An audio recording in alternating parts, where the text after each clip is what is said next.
महाराष्ट्र राज्याच्या पर्यटन व सांस्कृतिक कार्य विभागाच्या वतीने प्रादेशिक पर्यटन विकास योजनेअंतर्गत अमळनेर मतदारसंघातील 13 धार्मिक स्थळांसाठी 3 कोटींच्या निधीस प्रशासकीय मान्यता मिळाली असून यातून वर्णेश्वर मंदिर संस्थेसह ग्रामीण भागातील मंदिरे व धार्मिक स्थळी विकास कामे होणार असल्याची माहिती नदीत व पुनर्वसन मंत्री अनिल भाईदास पाटील यांनी दिली आहे। वर्णेश्वर महादेव मंदिरासाठी 50 लाख निधी मिळाल्याने हे संस्थान पर्यटनदृष्ट्या विकसित केले जाणार आहे।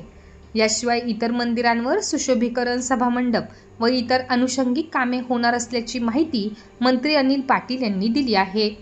पाडसे, झाडी दळवेल, वनेश्वर अंचलवाडी, बोदडे, गलवाडे, निभोरा, मठगव्हाण, पिंपळे, आटोळे, कावपिंपरी, तळवाडे, जवखेडा, चक्रधर स्वामी महाराज मंदिर, रनाईचे ढेकू, अंबासन येथे विकास कामे केली जाणार आहेत।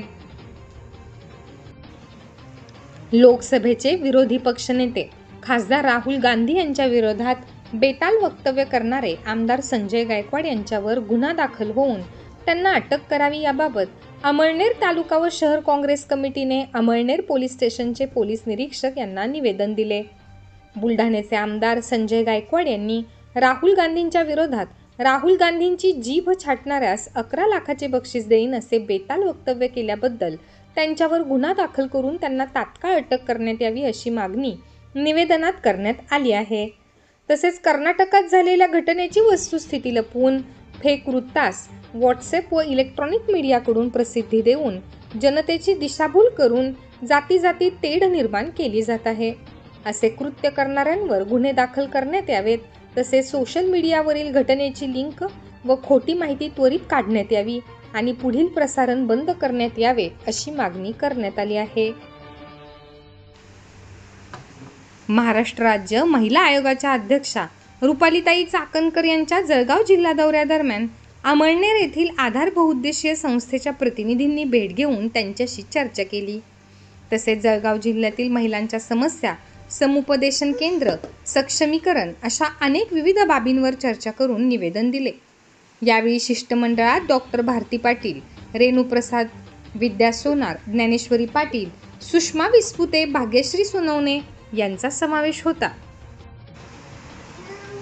अमळनेर शहरातील शासकीय ITI मध्ये संविधान मंदिराचे लोकार्पण मंत्री अनिल भाईदास पाटील यांच्या हस्ते करण्यात आले। आंतरराष्ट्रीय लोकशाही दिनानिमित्त राज्यातील 434 शासकीय औद्योगिक प्रशिक्षण संस्थांसह तांत्रिक विद्यालयांमध्ये संविधान मंदिराचे लोकार्पण देशाचे उपराष्ट्रपती जगदीपजी धनखड यांच्या शुभ हस्ते आभासी पद्धतीने मुंबई येथे संपन्न झाला। मंगल प्रभात लोढा, कौशल्य, रोजगार, उद्योजकता व नाविन्यता विभाग यांच्या संकल्पनेतून संविधान मंदिराची स्थापना करण्यात आली। सूत्रसंचालन सागर पाटील यांनी केले व प्रास्ताविक प्रमोद पवार यांनी केले। आभार प्रदर्शन VP वाणी यांनी मानले। उद्देशिकेचे वाचन करून कार्यक्रमाची सांगता करण्यात आली। प्रताप महाविद्यालयात राज्यशास्त्र संशोधन केंद्र व राष्ट्रीय उच्चस्तर शिक्षा अभियान यांच्या वतीने एकदिवसीय राष्ट्रीय कार्यशाळेचे आयोजन 19 सप्टेंबर रोजी करण्यात आले। कार्यशाळेचे उद्घाटक संचालक योगेश मुंदडे, प्रदीप अग्रवाल यांच्या हस्ते करण्यात आले। यावेळी प्राचार्य डॉक्टर अरुण जैन सह सचिव डॉक्टर धीरज वैष्णव, प्रमुख बीजभाषक professor Sunil Goyal, doctor Arun Kumar Sahu, doctor Santosh Khatri, doctor Umesh Gogadia, doctor Arun Patil, Taha Bukwala, प्राचार्य डॉक्टर दिलीप भाऊसार उपस्थित होते। कार्यशाळेचे प्रास्ताविक राज्यशास्त्र विभाग प्रमुख प्राध्यापक विजय तुंटे यांनी केले। सूत्रसंचालन डॉक्टर संदीप नेरकर यांनी केले, तर आभार डॉक्टर सुनील राजपूत यांनी मानले। अमळनेर शहरातील इंदिरा भवन येथे 26 सप्टेंबरला दृष्टिहीन कलाकारांचा ऑर्केस्ट्रा आयोजित करण्यात आला आहे। यात चेतना मेलोडी ऑर्केस्ट्राच्या माध्यमातून राज्यभरातील दृष्टिहीन असलेले गायक व वादक कलाकार कलेचे सादरीकरण करणार आहेत। अंध अपंग प्रगती सोसायटी ट्रस्ट महाराष्ट्र राज्य यांच्या वतीने हा कार्यक्रम होत असून सदर कार्यक्रमाच्या माध्यमातून ग्रुपमधील सर्व दृष्टिहीन कलाकारांचा कौटुंबिक खर्च भागविला जात असतो।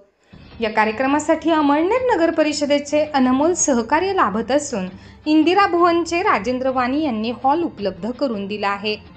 या संदर्भात अंध अपंग प्रगती सोसायटी ट्रस्टचे सेक्रेटरी तात्या पानपाटील यांनी पत्रकार परिषदेत सविस्तर माहिती दिली. अमळनेरात प्रथमच हा कार्यक्रम घेत असून यासाठी 100 रुपये तिकीट आकारणी केली जाणार आहे. यासाठी विविध सामाजिक संस्था आणि दानशूर सामाजिक कार्यकर्त्यांनी यथाशक्ती मदत करावी किंवा तिकीट विक्रीसाठी मदत करावी असे आवाहन सेक्रेटरी तात्या पानपाटील यांनी केले. यावेळी किशोर शिरसाठ व चंद्रकांत मैलागीर उपस्थित होते.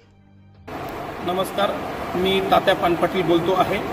येत्या 26 तारखेला अंमळनेर शहरामध्ये प्रथमच आगळा वेगळा अंध कलाकारांचा चेतना मेलोडी ऑर्केस्ट्रा इंदिरा गांधी भवन येथे संपन्न होत आहे. तरी सर्व अंमळनेर शहरातील शहरवासियांनी या आगळ्या वेगळ्या कार्यक्रमाचा आनंद घ्यायचा आहे आणि या अंध व गुणी कलाकारांना प्रोत्साहित करायचं आहे. आपणही काहीतरी समाजाचं देणं लागतो असा उदात्त हेतू डोळ्यासमोर ठेवून या अंध कलाकारांना सढळ हस्ते मदत करून या अंध कलाकारांचा उत्साह वाढवावा. या कार्यक्रमामध्ये पुणे, नागपूर, अमरावती, यवतमाळ राज्यभरातून 15 अंध कलाकार येणार असून हा कार्यक्रम प्रथमच आपल्या शहरामध्ये होत आहे. म्हणून या आगळ्या वेगळ्या कार्यक्रमाला आपण आपल्या स्वइच्छेने सढळ हस्ते मदत करून हा कार्यक्रम बघण्यास विसरू नका.